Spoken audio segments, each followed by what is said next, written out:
So when you're ready, Marcus. Okay, so hello everybody, and thanks for joining the MainframerZ Meetup. Today's topic is mainframe security in the modern world. So first of all, what is Mainframers? We are a bunch of veteran, although some of us not so veteran, mainframers from various companies in various walks of life. And we just like hanging out and talking about stuff. You can find us on MainframerZ Meetup on Bitly. No, that is Bitly. On Meetup, and that's our address, MainframerZ Meetup. We have a Slack channel, MainframerZ Meetup. Funny that. So please join our Slack channel and join in the conversation. We have our own group on LinkedIn, and you can follow us on Twitter to keep up to date with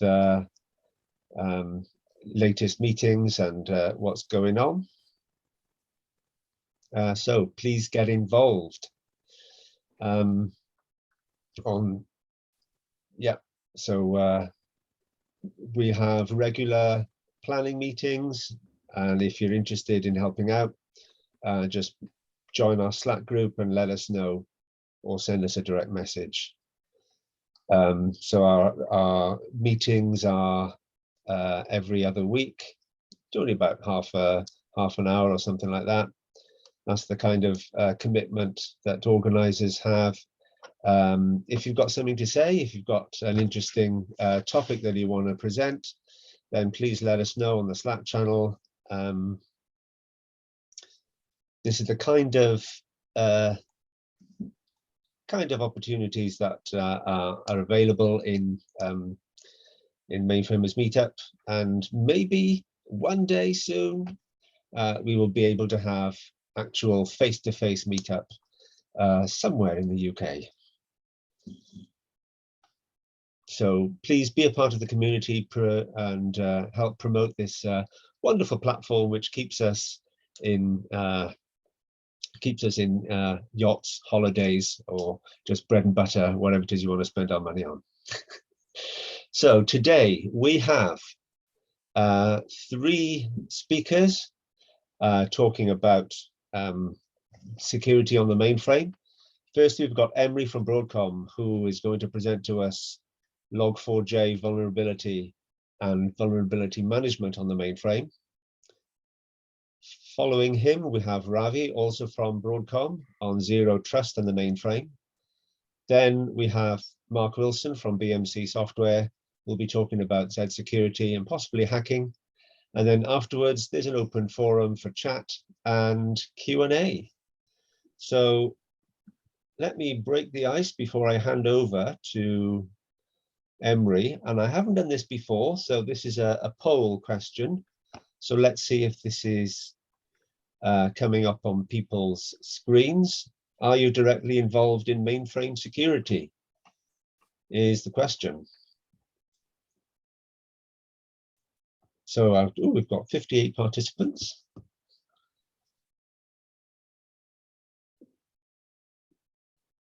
And let me drag this here. So can you see that? Yeah, it's displaying, Marcus. Okay, cool. So it's almost 50-50. It is 50-50. Gosh, that's really interesting. Out of 58 participants. Excellent. Thank you very much. That's an interesting result there. So share results, see what happens.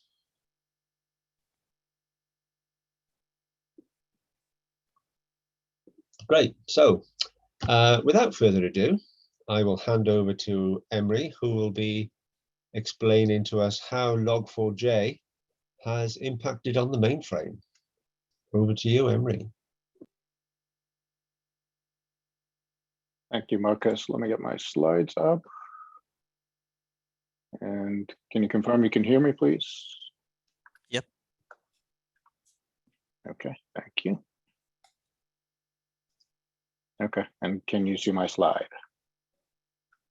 Yes. Okay, excellent. Well, first of all, thanks for having me Hey everyone, my name is Emre Tunar and I'm head of engineering for Mainframe Security product portfolio at Broadcom.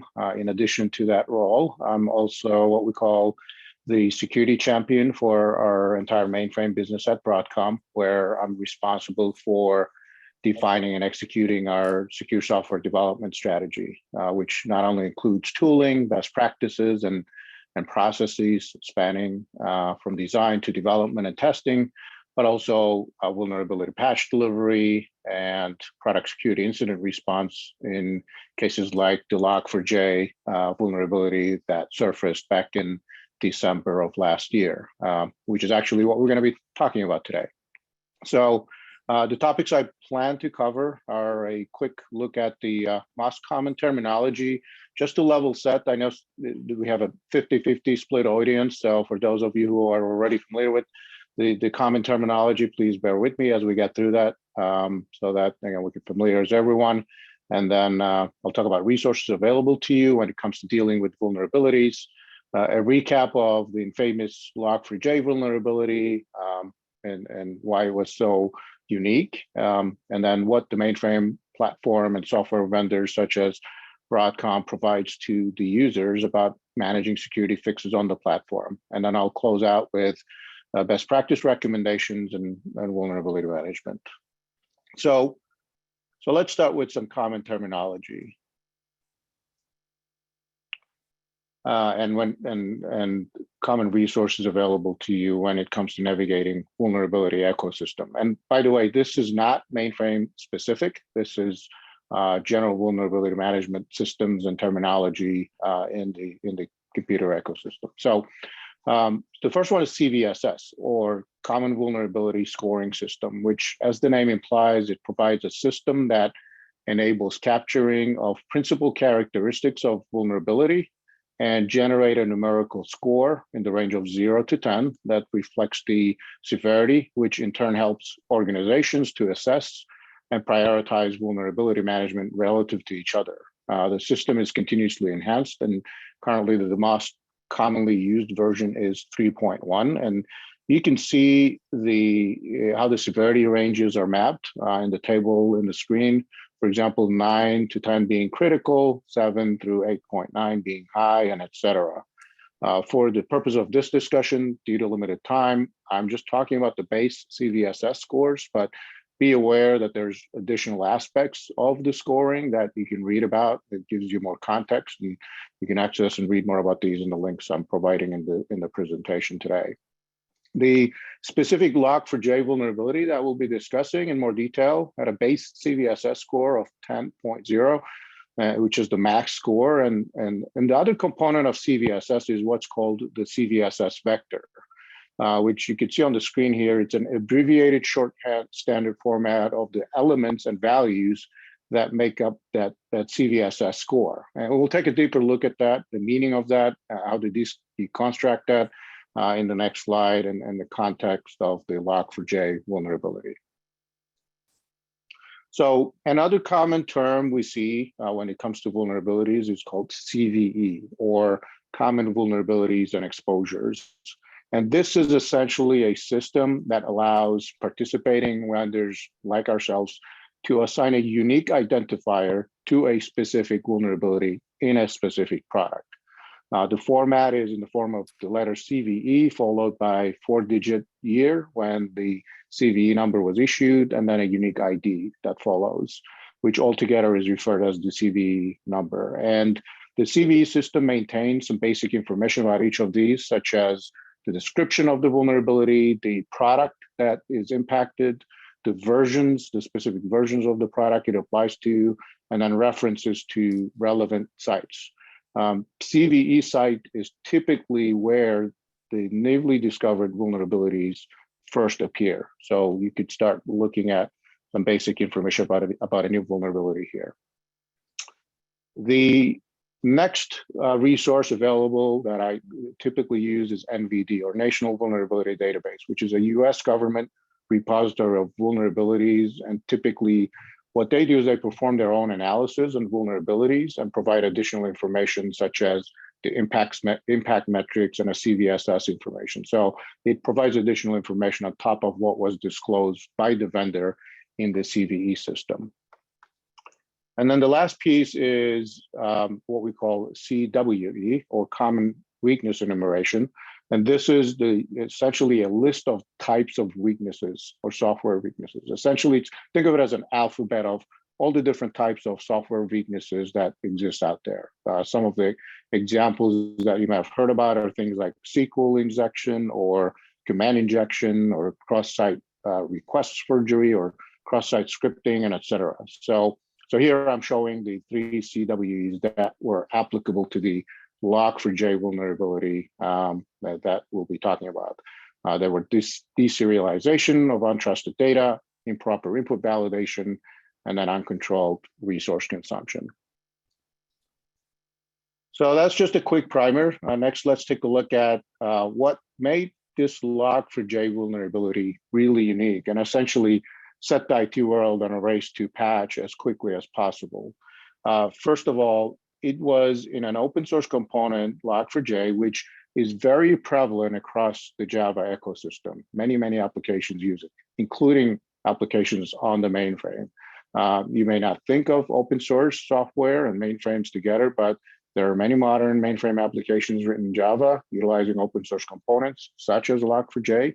So whether it's the solutions from vendors like us or IBM or BMC or others, or your homegrown Java applications, they contain more and more open source software because they are the building blocks you can relatively use to quickly build up your software. And you can see how the prevalent impact was even on day-to-day services we all use, such as Apple iTunes, or games like Minecraft, which was actually one of the first systems where this exploit was successfully demonstrated by the security community. And of course, pretty much every major software vendor had some subset of their products impacted by this. The second interesting factor about this vulnerability was the fact that it was rated with a base CVSS score of 10, which is the maximum. So you can't get any worse than this, right? It's as bad as it gets. And let's take a look at the factors that made it so bad, right? It was very easy to exploit. All you needed to do was stand up an LDAP server, an HTTP server, write some malicious code that enable you to do whatever you want to do, and a way to provide an input that would get logged by the application you're targeting using Log4j. That's it. Pretty much anybody with basic computer skills can essentially exploit this. You don't need to be a sophisticated hacker or an expert security analyst. You do not need any special privileges to exploit it. And also it was exploitable in the default configuration that was shipped out of the box for Log4j. In many instances, when you're dealing with vulnerabilities, you may see a vulnerability that's rated as high or critical severity, but it may not necessarily be exploitable in the default configuration. So many of the applications may not be vulnerable out of the box, but in this case, it was. The JNDI functionality in Log4j was enabled by default, exposing the vulnerable functionality.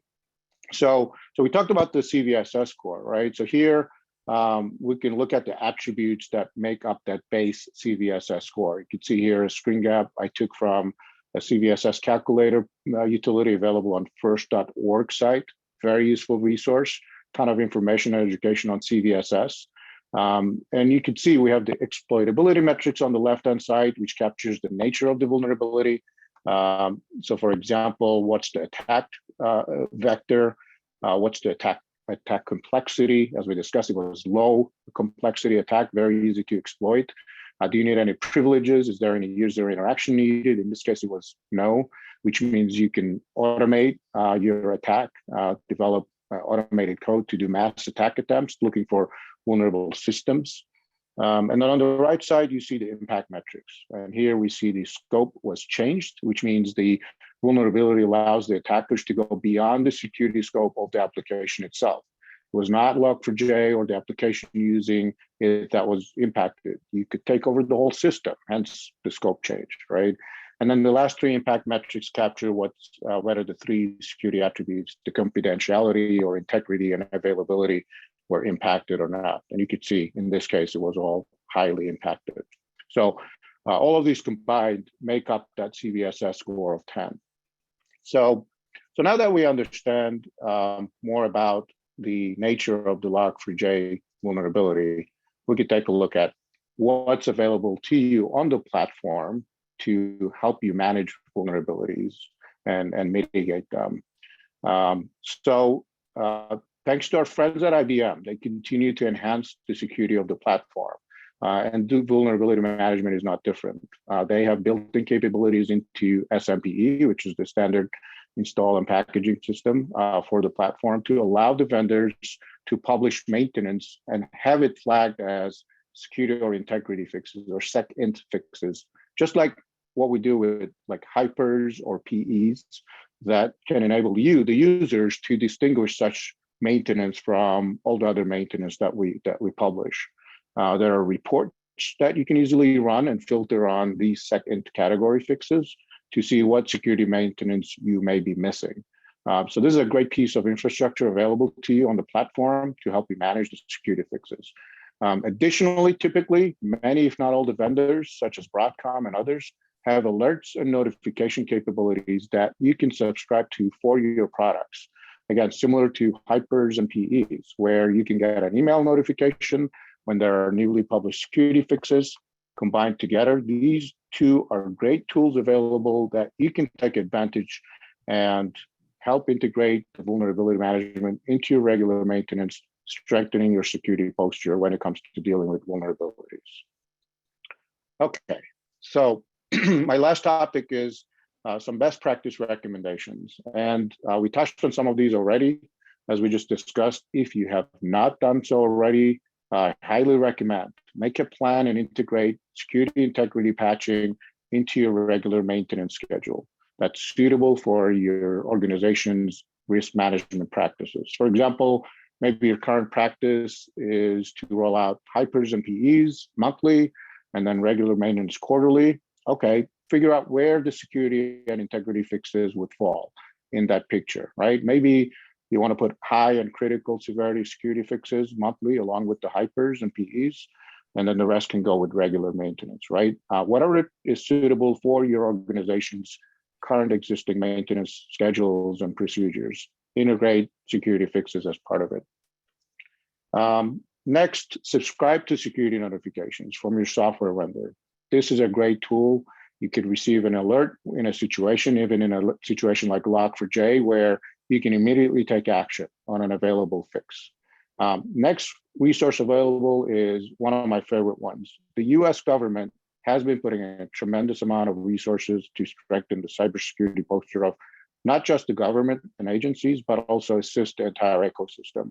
So one of the initiatives they started last year is CISA, which is Cybersecurity and Infrastructure Security Agency, created a catalog of known exploited vulnerabilities. They have a team of security analysts and researchers, and they also partner with other cybersecurity vendors and maintain a catalog of those vulnerabilities that are actively being exploited by bad actors out there all around the world. So you could subscribe to receive periodic updates on those vulnerabilities and ensure that your environment is patched against those. Again, great free service available to you thanks to the US taxpayers. Specific to the Log4j situation, just some reminders. You want to ensure you're up to date to 2.17.1 version or greater. If you recall, after the very first vulnerability surfaced, the Log4j team turned around and patched it in their 2.15.0 version. But the whole world's attention was pretty much turned onto Log4j. And within a matter of a week or two, there were additional vulnerabilities that were discovered. And it required Log4j team to publish newer versions. And in turn, software vendors had to go back and update their fixes. So you want to make sure you have been patched all the way up to 2.17.1 or higher so that you have taken care of all those vulnerabilities. The other point I want to raise is that while we paid a lot of attention to 2.x version of Log4j, there are also a lot of older versions of Log4j out there at the 1.2.x version. While this version was not vulnerable to that most critical severity vulnerability we talked about, there are a number of other outstanding high and critical severity vulnerabilities applicable to Log4j 1.2.x. And because of the heightened attention and sensitivity, who knows what else might be discovered, right? And then this version is end of support, end of life from Log4j team. So you want to identify these and work with your vendors to mitigate them. One last Log4j tip, if you're still dealing with detecting and mitigating Log4j instances in your environment, there are many detection scripts out there that could help you, assist you, scan your systems, identify every instance of every version of Log4j so that you can track it back to the software it comes from and then mitigate. So lastly, I encourage you to talk to your mainframe software vendors like us and BMC, IBM, et cetera. Find out more what we are doing around vulnerability management, secure software development practices. This is an evolving space, and managing vulnerabilities, especially open source related ones, is relatively new on the mainframe. So let's partner together to continue strengthening the security of this great platform. With that, I'll conclude, and I think I'll be turning it over to Ravi. Thanks, Emre. Let me see if I can share my screen. Just while you pop that up, Emre, there were a couple of questions that were in the chat that maybe might be more opportune to ask them now rather than later. I don't know if you've had a look at that, Emre. So I was not looking at the chat, so I could look and maybe I could try to answer them in chat, and then anything remaining we could take. Okay, I'll do that now. Thank you. Great, thank you.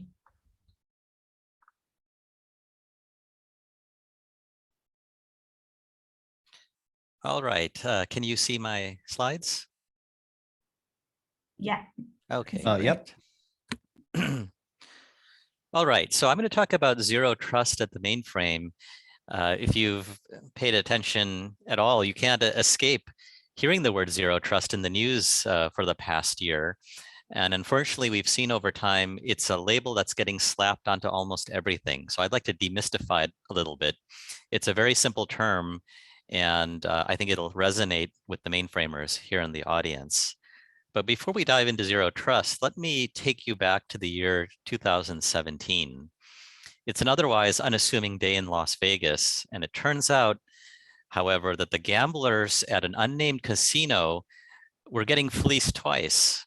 First by the casino, which is the normal course of business if you gamble in Las Vegas, but second by a hacker.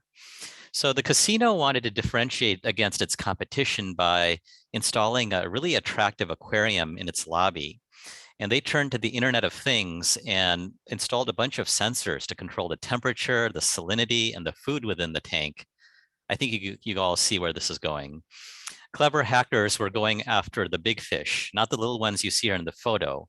So in the gambling industry, the high rollers, the folks who place huge wagers on their bets, are known as the whales. And so this is a true story of hacking the whales using the little fish here. So basically, hackers managed to infiltrate the corporate network through the thermostat in the fish tank and exfiltrate 10 gigabytes worth of data. And yes, they did actually get to the database of the high rollers, the whales at the casino. So what this story illustrates is the creativity of hackers and the dangers of an ever-growing attack surface.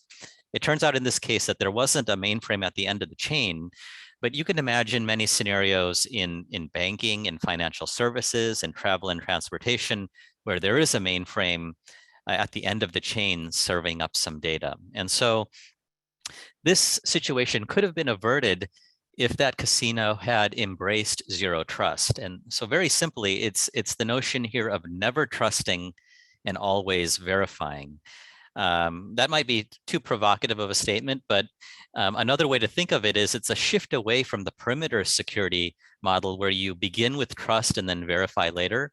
So it's not trust before you verify, but it's verify before you trust. And so for the mainframers here in the audience, you might be scratching your heads and saying, but wait a minute, wasn't the mainframe the original zero trust platform? And the answer is yes. You might recall in the early days, in the very first days of the mainframe, everyone had access to everything because so very few people had access to the mainframe. But then as the external security managers came on board, right here at Broadcom, for example, with the CA ACF2 product, that changed the game because ACF2 took a different approach and it embodied the principle of least access. So it started with, if you get onto the mainframe, no one starts with any access, and you have to be specifically given access to systems and resources. It has to be explicitly granted to you. And so this became the best practice on the mainframe, and it has been the method of security on the mainframe ever since. So no matter which vendor you use for your ESM, for example, it embodies this principle. But it turns out that the principle of least access is insufficient in today's modern world. We'll get into more of that in just a minute. So if we look at what's happening in the world today, this is going to be obvious to everyone here.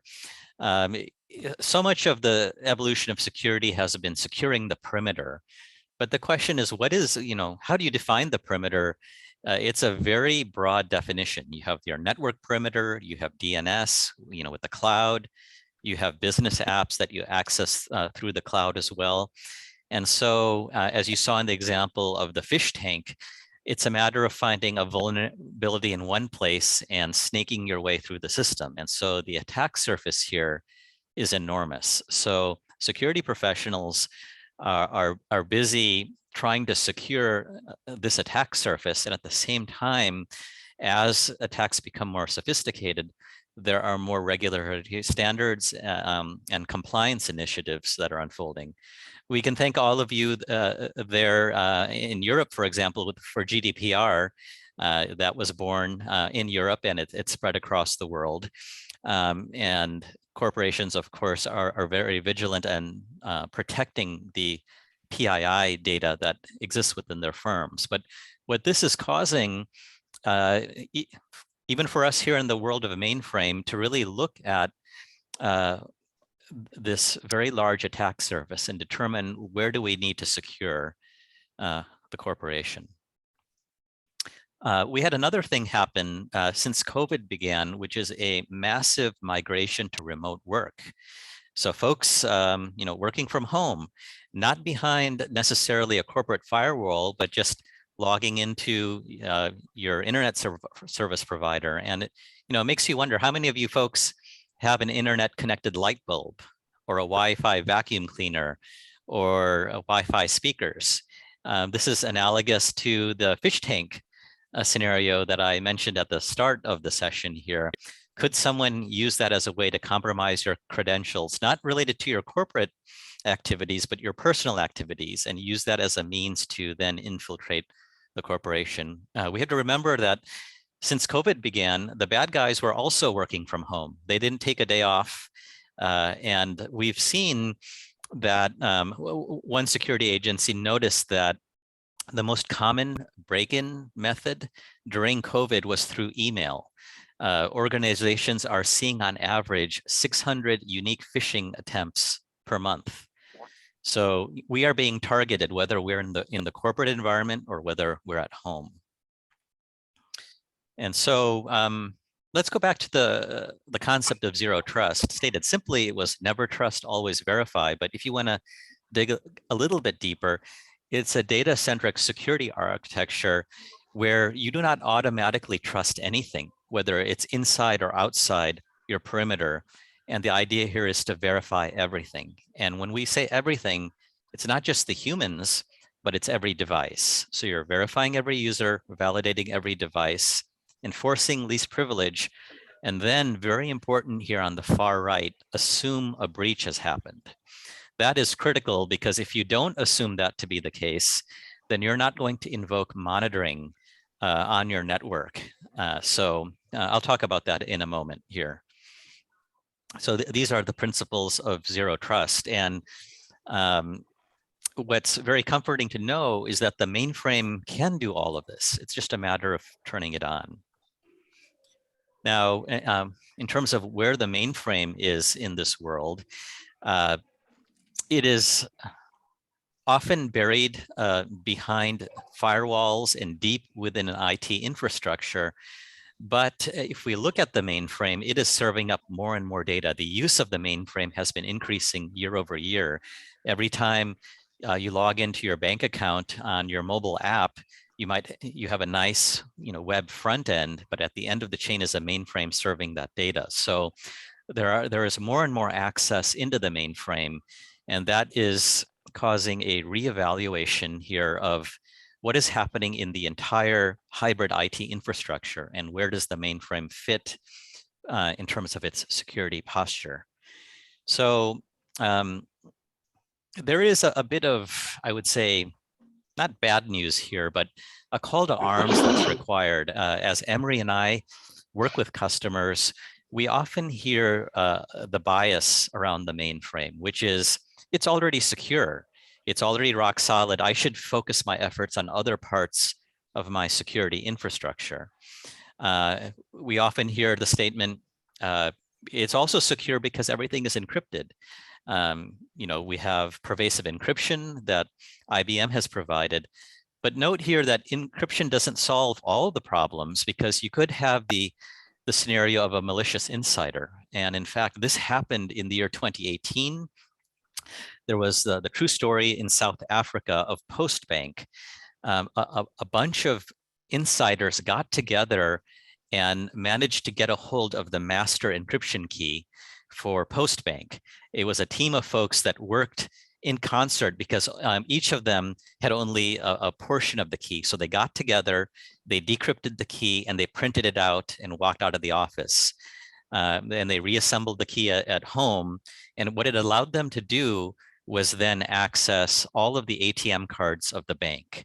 And so the bank had to then print 12 million new ATM cards to its users. But in the meantime, they were able to walk away with some money here.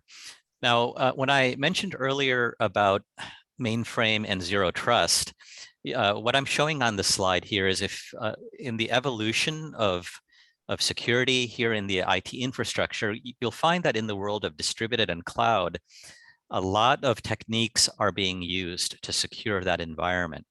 Those same techniques are available on the mainframe, but we typically find that mainframe organizations don't turn them all on. I'd ask all of you here, do you folks leave your house front door open at all times? That lock is useless unless you use it. And so modern techniques such as multi-factor authentication, privileged user management, data classification, monitoring the environment, all of these are available today. But what we find is, for a variety of reasons, the mainframe security expert within large corporations is often burdened with too many things to do. They may not have enough time to reach in and invoke these other methods. Or if you have a very influential CIO or CISO that comes in with the bias that the mainframe is inherently secure, that's another reason why we're finding that zero trust isn't always embraced. So while the mainframe is the most secureable platform on the planet, and it inherently has many wonderful aspects of security embedded within, we, as Emre and I work with customers, we always highlight that you can't just let it rest on its laurels, and there are very important things that need to be done. So to wrap this up, if we were to dive into what can you do on the mainframe, here are some best practices that we recommend. You want to always adjust and manage access. Over time, you might have a pileup of users that are given access to the mainframe, and it's good hygiene to ask yourself, are all of these IDs really needed? To clean them up and to revisit entitlements that are happening. All of you might get emails from your corporate ID department saying, hey, do you need access to such and such resource? Human instinct is to always say yes, even if you don't use it, because what if for that one moment you might need something? But in the world of mainframe, where we find 80% of the world's corporate data resides in mainframe databases, it's really important to scrutinize that a little bit more and not just grant access for a rainy day, but make it available when needed. Privileged users. This is another area where folks or corporations over time might get a little bit complacent and just start assigning 24/7 privileged access to the mainframe.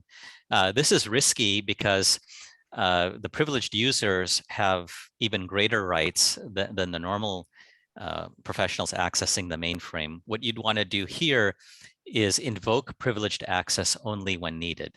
And there are plenty of solutions out in the market to elevate privileges based on a specific need and then de-elevate it when that privilege is no longer needed. I mean, we've seen, in fact, some customers who share IDs. They'll have the normal IDs for their users, and they'll have a bank of privileged IDs that they then rotate among the team and share that password. That is an absolute no-no. You want to be able to assign privileged access to an individual so you can track and monitor and have an audit trail based on what happens. Another area that's important if you span beyond the user is looking at the data itself. The mainframe holds all kinds of sensitive information, not just passwords, but your bank account numbers, your routing codes, your prescriptions. It's important to know what is happening with that data. Sometime during, at times during the software development process, a developer may copy information, production data from one part of the mainframe and move it elsewhere to do testing and then forget about it after the build is complete. So monitoring what is happening with the data, not only who has access, but where does that data reside is very critical. Monitoring activity is also important. Earlier in the call, I mentioned that it's important to assume a breach because once a breach happens, you then need to begin forensics and start looking at what is actually happening in your network. So many types of triggers can be set up on the mainframe to alert when activity is happening. And across the ecosystem, we're seeing more and more investment happening in user behavior, looking for anomalous activities.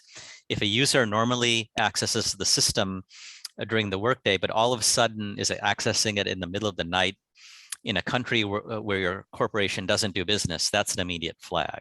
And so there are ways to monitor that activity.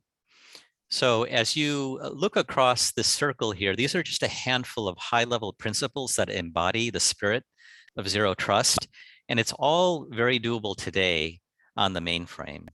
And so in conclusion, I'll say that for those of us who eat and breathe security, so much of the messaging that we see happening is based on fear. It's the gloom and doom of hackers taking over. But if you take a step back, take a deep breath, you'll realize that the mainframe has many layers of security that can be invoked.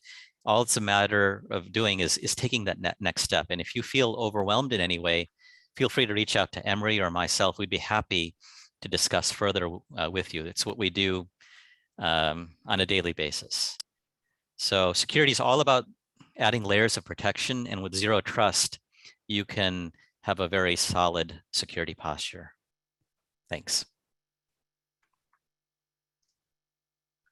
Great, thank you very much, Ravi and Emre. Those are really interesting, interesting talks. And now we're moving on to our last speaker this evening, which is Mark Wilson from BMC. And his presentation is Mainframe Hacking, Fact or Fiction? Good evening, Marcus. Can you hear me okay? Yeah, perfect. Perfect. Let me try and share my screen then. There we go. Share. Right. I'm hoping Marvelous. You've got a nice big blue screen there. So thank you, everybody. Thank you, Marcus and the rest of the team for asking me along to do this. If I suddenly fall over and pass out, it's because I've just been and donated blood, so I'm feeling a little lightheaded at the moment. So yeah, so if I go quiet, you know why, Marcus. I've just put together a few slides just to talk about some of the things that we're seeing out there in the world of mainframe security. And even in 2022, we are still fighting, and I think Ravi mentioned it a couple of times, we are still fighting the fact that you can't hack a mainframe. Look, you can, yeah? It's fact. It's happened. Ravi mentioned Postbank. There are others. It's happened, and it will absolutely happen again. Just because it's a mainframe doesn't make it inherently secure. We've got a lot of tools, we've got a lot of hardware protection, we've got a lot of software protection, but if you don't do this properly and invest time and effort in securing the mainframe, you potentially could suffer a breach. Now, what's a breach? Well, is it a denial of service?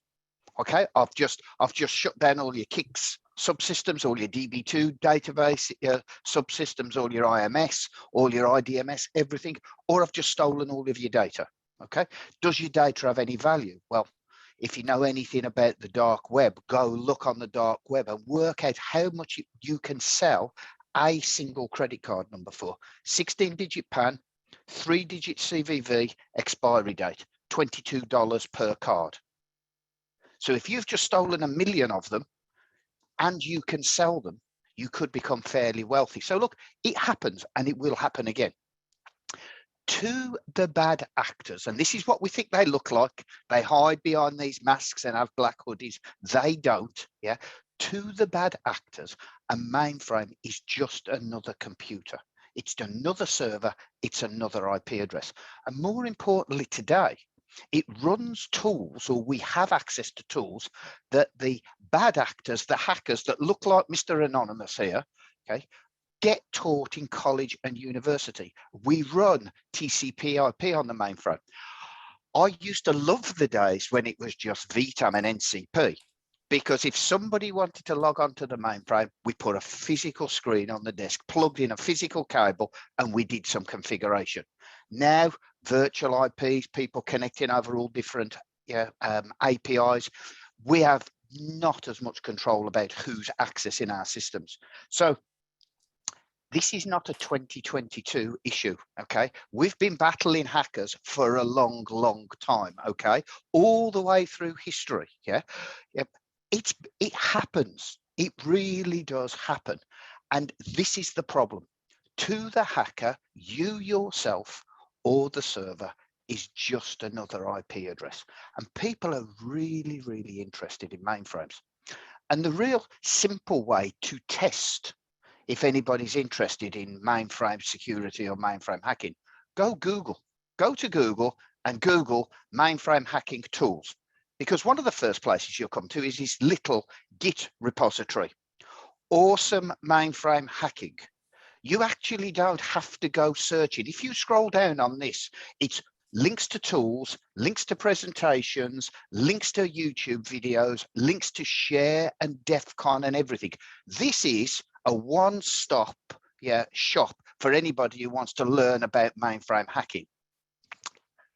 Unfortunately, I appear on this list a couple of times with some of the presentations that I've given over the years. So yeah, it's nice to be there, but there's lots and lots of tools out there for people to go and learn about mainframes and mainframe hacking really quickly. The most famous one, the Nordea Logica hack. Yeah, this is a guy who knew nothing about mainframes, nothing, had never seen one. Got hold of Hercules, and apologies to the IBMers on the call. I know we're not supposed to use that name when we talk about mainframe emulators, but got a copy of Hercules, got a copy of the operating system, and learned mainframe, and then successfully hacked a mainframe remotely via an exploit they found. So these tools don't just happen by accident. There are teams of people out there doing the research. They've got access to mainframes. They've got access to ZOS 2.3, 2.4, 2.5, the latest version of KICS, the latest version of DB2, latest version of WebSphere. They are testing this software to try and find the vulnerabilities. Some of the work results in tools and exploits being out there. And if you're really keen and you've got a little bit of money, you can actually go on a mainframe penetration testing class. Yeah, evil mainframe. And you think to yourself, why would they call it evil mainframe? I've actually taught this class. I know the two guys who do it, Phil and Chad, and I've stood in for them a couple of times and taught the class. They call it evil mainframe because to the auditors and the non-mainframe security folks, they used to look at the mainframe in the corner and say, we're not going to touch that. That's the evil mainframe. We don't understand it. And people shout at us if we break it. So we're not going to test it. So the mainframe always got a pass, always was given a pass. And it was, oh yeah, no, don't touch it. Don't touch it. You go to the systems program and say, we're going to pen test your mainframe. You only got one response from the systems programmer. You are not touching my system. Now that world has changed. Yeah, we've got much more of an open mindset with the security folks in organizations about going and testing mainframes. So you can go and do your own learning. You can go and do some learning from an actual class. It's an interesting class, because if you're a mainframer, day one is really boring, because it's how do you log on to TSO? What's a job card? What's JCL? How do you edit a data set? How do you submit something? But for a non-mainframer, it's brilliant. Second day, it's all about the distributed system side of things. It's Unix system services and it's Python. So to a mainframer, oh, it's really tough. But to the hackers, they find it really easy, and the pen testers find it really easy. So it's just because it's a mainframe doesn't mean people aren't interested. They are, okay? And what we're starting to see now is a little bit of a shift in the way people are thinking about attacking mainframes, and even when we think about how we're going to test them. Because one of the things that we're talking about these days is the concept of cyber resilience. And, you know, you go back 30 years, DR, we backed it up to tape, we stuck it in a truck, we sent it off site. That was how we would have recovered from a problem. We then got to site replication, 2 site, 3 site, 4 site. Brilliant. But if you suffer a cyber event, how would you recover? So we start talking about cyber resiliency. And what conversations we're having these days is, look, your traditional DR solutions aren't really going to cut it. Because if I somehow hack your mainframe, external or external, and I launch a ransomware attack against your mainframe, and I've got all that nice ZOS data in that green box, and I encrypt your production DB2 database, what's happened to your production DB2 database that's been replicated to the other side? Well, that's also being encrypted. So where is your backup of that data? And this is where folks like IBM and Dell and others have started talking about these cyber resiliency solutions. So if you look at what IBM are doing, you look at what Dell EMC are doing, it's the ability to take really regular snaps of your data, but the whole storage subsystem in a matter of moments. And you can be taking full backups of your mainframe every 15 minutes. But of course, it's never quite that simple. So we're thinking about hacking, we're thinking about ransomware, and we're starting to think about some of the cyber resilience solutions, the hardware ones out there. But we haven't yet got the complete solution. And what I mean by that is, how interconnected is the mainframe these days? That if you said to the business, we're going to roll back the mainframe data 3 hours, what do you think their reaction's going to be? Because we've got updates going off to Oracle databases, to other off-host systems. We've got data going to Splunk and other different systems. We've got data warehouses, data lakes. So we're starting to see these hardware solutions come to help protect against this cyber event here. Somebody's actually hacked the mainframe. Yeah, I love the Postbank one. I'll read, I could talk about that for hours and hours, and the damage they could have wreaked if they'd have been a bit slicker and a bit sharper. I know they got a bit of money, but they could have had a lot more fun with that access that they had. But if somebody did perpetrate a ransomware attack against your mainframe, and you had to recover some or all of your data, what would the knock-on effects be? I spoke to a client about this who runs mainframe from a large bank in Ireland, and I said, how far back could you recover? I said, could we recover back 15 minutes? And he said, no, 5. He said, I could take 5 minutes of rolling the data back. So if you're taking a backup of the data every 10 or 15 minutes, yeah, you've probably got one shot. And what this has started to do is change the way we are thinking about mainframe security in the event of all this adversity. And what we starting to think about is, okay, we've got to have all these layers. We've got things like multi-factor authentication. We've got zero trust. But what we've really got to move to is real early detection and reaction, and the ability to spot that anomalous behavior and do something about it really quickly. Because there's no point saying, oh, Ravi's been in since 8 o'clock this morning and he's done something different for the last 2 hours. That is just not going to cut it today. Yeah, as soon as we spot that anomalous behavior, we have to do stuff, we have to react. You've got to be very careful of false positives, because you don't want to suspend somebody's user ID or cancel the TSO session or cancel the batch job. But we've got to move to early detection and reaction, because if somebody did launch an attack against you, and it can happen, we know it can happen very quickly. How much data do you think you can encrypt in 5 minutes when you've got a fairly well stocked Z15 running on some nice DS8K technology with a couple of crypto cards configured? How much data do you think you could encrypt in a few minutes? Lots. Yeah, terabytes and terabytes of data really quickly. So unless we can get in early and detect the problem and stop it dead in its tracks. So in today's world, we've got all the backups, we've got all these recovery solutions. We've got to start thinking more about early detection, because the bad actors are really interested in what we do. They are interested in the data. Zero trust will help, absolutely. Yeah, getting your systems pen tested, getting them assessed by folks out there who do that kind of stuff. Because as I say right on that bottom point, this can happen really quickly. It can go from everything's fine to, oh my Lord, I've got a real issue in minutes. And that's, we don't have a great big window here. And unfortunately, we've got a great big attack surface because so many things connect to the mainframe now. So many people use the mainframe. I've got one client I'm working with at the moment who's asking us to do a bit of security work, and they're an ACF2 client. And they said they've got over 1 million ACF2 logon IDs in their database. Why have you got 1 million users in your mainframe security database? Because every one of their customers logs onto a website and they use a mainframe user ID and password to authenticate them with an LDAP interface.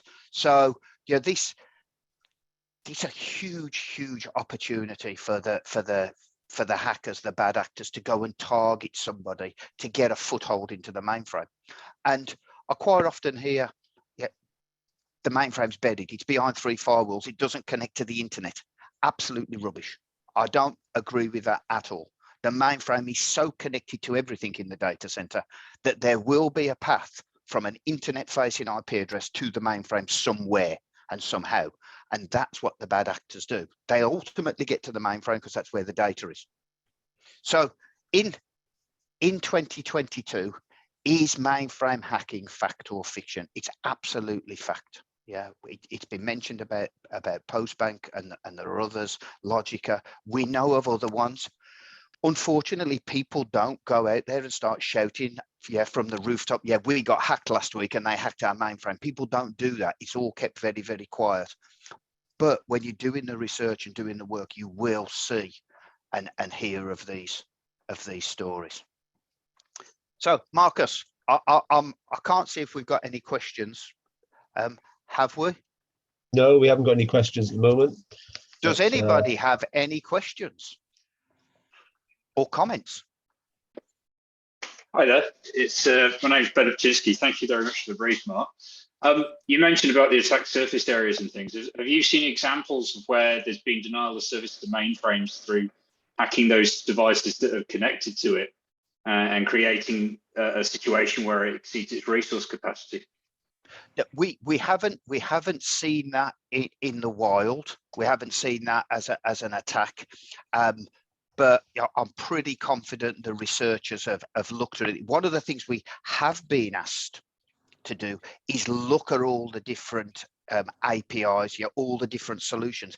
How are we connecting? How are we authenticating? How are we doing all of this? Yeah, talking about, zero trust and things like that. Most of the stuff we've seen out in the wild has really been about stealing data or encrypting data. So you have a ransomware attack, or exfiltrating the data off the mainframe and then doing something with the data. Oh God, what was the name? There was the adult site. I can't remember the name of it now. The dating site, the affairs. What was it called? God, years ago. I never had an account, so I can't remember it. They stole tons and tons of data, and it wasn't a mainframe, but they stole it and they put it out on one of the dark web marketplaces, and they put it out there as one chunk of data for a fee, $1,000. Somebody contacted them and said, take it down and break it down into 100 contact detail chunks and sell it for $100 a piece. They made Ashley Madison, that's the one. Thank you, Marcus. Ashley Madison. So they actually made more money by selling it in small consumable packets, because it's a business. I mean, let's not be naive about this. They do this stuff for one reason and one reason only: to either two reasons. One, they see a way of making some money at it, or they're really, really upset with who they're targeting and they go and do something. But to answer the question, we really haven't seen denial of service attacks like that. We have seen some ransomware style attacks, and there's the story. It's not very well verified at the moment. There's the story about the hacking gang purposely targeting a senior mainframe systems programmer at a site, and they set up a fake LinkedIn profile, a recruiter profile, and fished him and got him to apply for a job, and they sent him a PDF with all the job description stuff in, and he opened the PDF, and the PDF actually had the payload, compromised his laptop, managed to get to the mainframe. That's what they were after. So there are people out there thinking about these things and wanting to attack a mainframe, because they know that's where all the real good data is. It's the system of record for some of the largest corporations in the world. There's an advert running at the moment in the UK for a large international bank, and I know they've got a mainframe, and the advert says they've got 49 million customers. So I now know they've got a mainframe and they've got 49 million customers. And at $22 a time, I can't do the math in my head, but 22 by 49 million. If somebody targeted them, knowing something about the technology, they could have a field day. You hope they'd be too secure for that. That's excellent. Thank you very much, Mark. Appreciate it. Yeah, great. Thanks very much, Mark. That was really interesting. And also to Emre and Ravi, thank you for your presentations. A couple of comments. This has been a really enjoyable session all round. So well done, speakers. Thank you very much. Very interesting indeed. Any more questions from anyone, or open chat? Yeah, hi, Mark. This is Tausif. Can you hear me? Hi, Tausif. Yeah, hi. First of all, I think an amazing session, a lot of energy and a lot of learning. So thanks a lot to all the speakers. I just had a question around, I think on mainframes security, I think with the new feature called perpetual encryption, right? That the IBM world is advertising for the Z15, and with Z16 being expected to launch by next couple of months. So how has this, what kind of a value add does it add in terms of security to the mainframe, as we move into this so-called cloud internet era, right? I mean, we're already in it, but that's something that I wanted to get some thoughts on. Yeah. Are you talking about pervasive encryption? Yeah, sorry, that was exactly pervasive encryption. Yeah, I mean, exactly. For me, pervasive encryption is a real big umbrella for lots of things that you can do. I mean, for me, the way that we use pervasive encryption in a production mainframe, it's about making sure that the data that's important to you, the end user, the client, is encrypted, as much as it possibly can on its journey around that mainframe application, whether it's at rest, whether it's in flight, whether it's in a coupling facility, or whether it's traversing the network. Make it as difficult as you can for somebody to see the data in the clear. It's not easy, pervasive encryption. When IBM first announced it, it didn't do everything we needed it to do, but over the last 3 or 4 years, they've added by I call it an SPE or an APAR, but additional functionality. They've added the ability to encrypt this type of data set, or extended VSAM, and you can now do this and now that. So it's got better and better. I don't think we've seen enough people yet deploy it properly and really aggressively across the estate. We've worked with a few clients who have gone down that route, but Michael's just put a comment in there. Couldn't they double encrypt the data? Michael, absolutely, because if you've deployed pervasive encryption, it actually moves the focus of the attack now, because I don't need to encrypt the data. You've done that job for me. All I now need to do is go and encrypt your keys or steal your keys. So it's a slightly different, So it's pervasive encryption has its uses, but it's not the silver bullet for all your security challenges. And I think Ravi said it earlier, it's layers. You've got to do some of all of it, if not all of it, to be as secure as you can. But you've also got to be of a mindset that if you'll never ever stop somebody who is truly determined. So you've got to think about how would you recover in the event of an incident. How would you actually do it? And whether you've got some of the cyber resiliency solutions out there, or you've got some kind of application backups, but don't just rely on the fact that you've put the process in place. You've got to test it. You've got to really put it through the fire drill, because when the event happens, you've got to react really quickly. And you might have a policy that said, if we suffer ransomware, we'll just pay the ransom. Well, okay, how are you going to pay the ransom? Have you got a method of paying somebody in Bitcoin? Because I can tell you now, most large organizations don't. So you got to think about all these different things.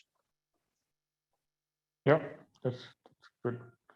And I think just a thought on the thing, right? Like, is there any other server which is as good as a mainframe server in terms of its, because you know it, right? I mean, security is synonymous to mainframes. So I mean, there's nothing that anybody can think of which can be as secure as mainframe, at least in the mindset of the businesses or people, right? So I'm just thinking, anything closer to that for transactional processing, any servers? I mean, I think if you were to ask some of the hardware vendors out there, they would say there are. I think it really depends on what you're looking for by way of attributes for the service, scalability, security, all the things we talk about the mainframe for. If you were to open me from the top to bottom, it would say mainframe inside me. I've been a mainframer for 42 years. So to me, no, there's nothing that comes anywhere near it. But it depends on the workload. It depends on the requirements of the business. What do you need? What do you want? I think some of the massive mainframe sites around the world that have got 200, 300,000 MIPS on the floor might find it difficult to deploy that power in a different technology, but it doesn't mean to say it's not possible. Yeah. Thanks a lot. I love the energy. Love the way you speak. Thank you. Thank you. Hi, this is Shiva. I just have a follow-up question relevant to the pervasive encryption. But before that, thanks to all the speakers of today's event. It was a wonderful session. So I would like to pass my appreciation as well. Yeah. So the question is, so while you were answering the question from Joseph, so what I could understand is, like, even data classification inside the mainframe could also be one of the practice that needs to be there for implementing the pervasive encryption effectively. Is that, I mean, it's my understanding, is that right way to put it? It's for me, if you were writing a project plan, it'd be the first or second thing you do, because you can't come into a pervasive encryption program or project and say, I'm going to encrypt everything. You can't. Yeah, but that doesn't make sense. So you've got to go through a data classification exercise, so you know the reason you want to encrypt that data. Okay, we want to encrypt that data. Yes, that's got personal details in it, it's got bank account details in it, it's got balances in it, it's got all sorts. We've got to encrypt that. That's we'll call that priority 1. Then we've got, you know, we manufacture widgets, and here's our parts database with all our part numbers and quantities and what we sell them for and what we make them for. That's probably priority 2. But then you've got all the legislation. Well, I need to protect this data because of PCI or GDPR, or you've got to understand all of that, because you've got to have some scope around it, and data classification is vitally important. Yeah, well stated. In order to try to demystify this with customers, we say the attack surface is enormous, but it's the protect surface that you want to focus on, prioritize, like Mark said, and figure out what is most crucial to begin with, because you can't tackle everything and you can't do it all simultaneously. It happens in stages. Sure. Yeah. Thanks for both of you.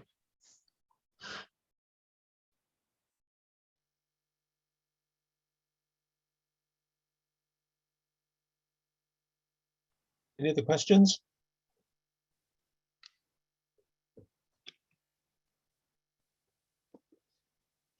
If you're interested in hacking or attacks, cybersecurity, there are plenty of podcasts available on whatever your favorite podcast provider is: Spotify, Amazon Music, Google. One of the ones that I was listening to recently was Darknet Diaries, and it was explaining the TalkTalk attacks that I remember a few years ago in the UK. It was just amusing to listen to how they got into the TalkTalk customer database and started selling customer details on USB sticks in parties. I don't know whether they were using a mainframe or not, but yeah, unless there's any more questions, I'd just like to thank Ravi, Emre, and Mark for really interesting presentations, and for everybody for joining and making this a good Mainframers Meetup this evening. So thank you very much. Please don't forget to join the conversation in the Slack channel at Mainframers Meetup, or check us out on LinkedIn, Twitter, and stay in touch, and we will let you know when the next one is. So thank you very much and have a good evening. Thank you. Thank you for having us. Thank you all. Thank you. Thank you. Thank you, guys. Thank you. Yep. Thank you.